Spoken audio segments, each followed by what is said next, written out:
ketika para sufi juga berfilsafat. Selama ini bagi banyak orang, mungkin masih sampai hari ini, bahwa filsafat itu dunia yang terpisah dengan dunia tasawuf.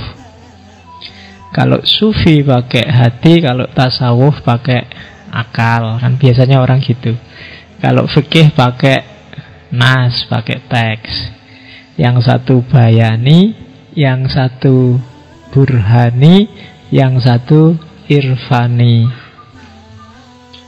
Tapi nanti di para tasawuf falsafi ini, para sufi yang juga para ahli filsafat, burhani dan irfani itu bisa ngumpul jadi satu. Bahkan bisa disebut bayani juga jadi satu.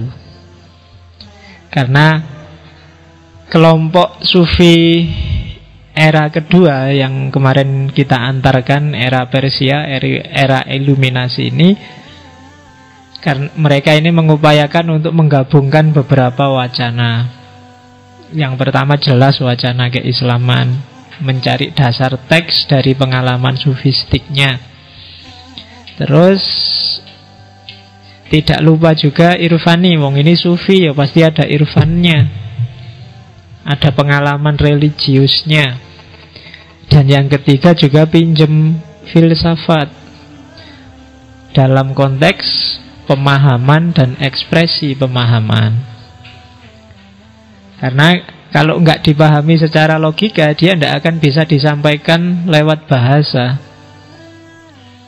Pengalaman itu, barang enak itu, kalau mau disampaikan kan harus pinjem akal, ya kan?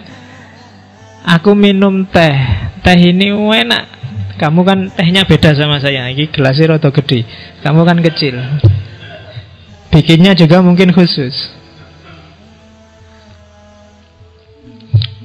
Enak kan? Begitu enak, itu kan aku menceritakannya dan memahaminya kan harus pakai akal. Kalau untukku sendiri tidak butuh akal, pakai enak ya wis.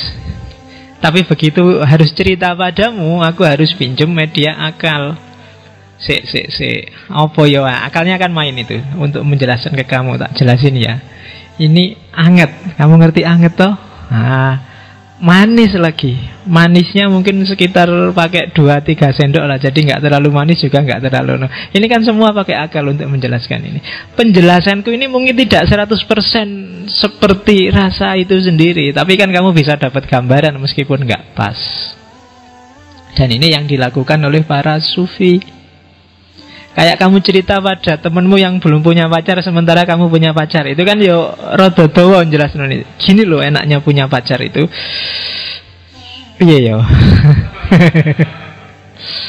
Jadi perasaanmu meluap-luap, wah kayak berbunga-bunga. Wah, berbunga-bunga itu apa? Terus pokoknya hidup jadi ceria aja kan gitu. Atau kalau kamu patah hati ditinggal pacarmu, itu kan ceritanya gimana sih kamu kok bisa sumpah kayak itu? Hatiku sakit, sakitnya itu, nah gitu loh di sini.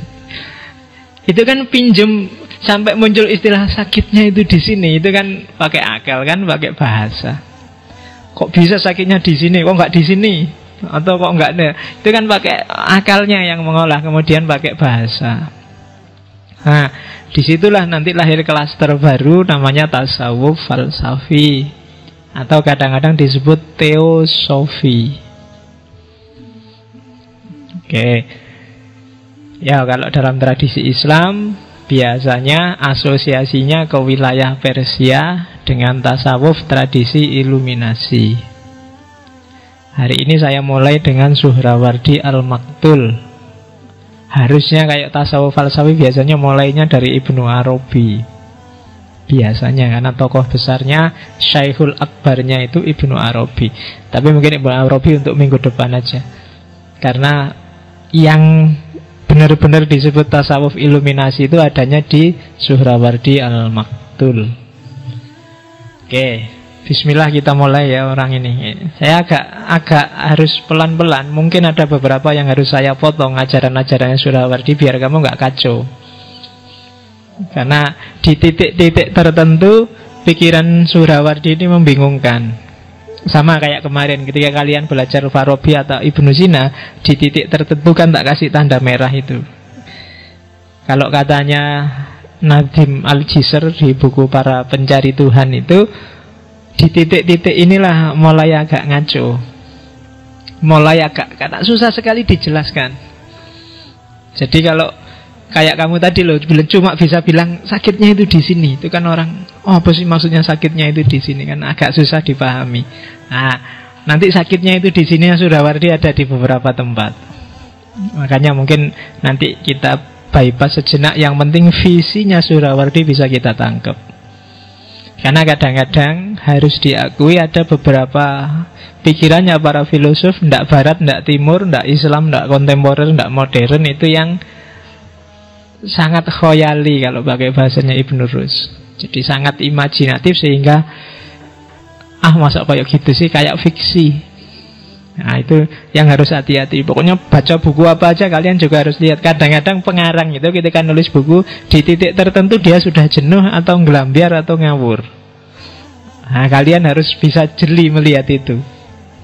Kadang-kadang monoton sampai membosankan. Itu biasanya, apalagi kalau buku ilmiah itu kadang-kadang tuntutan harus tebal, minimal sekian ratus halaman.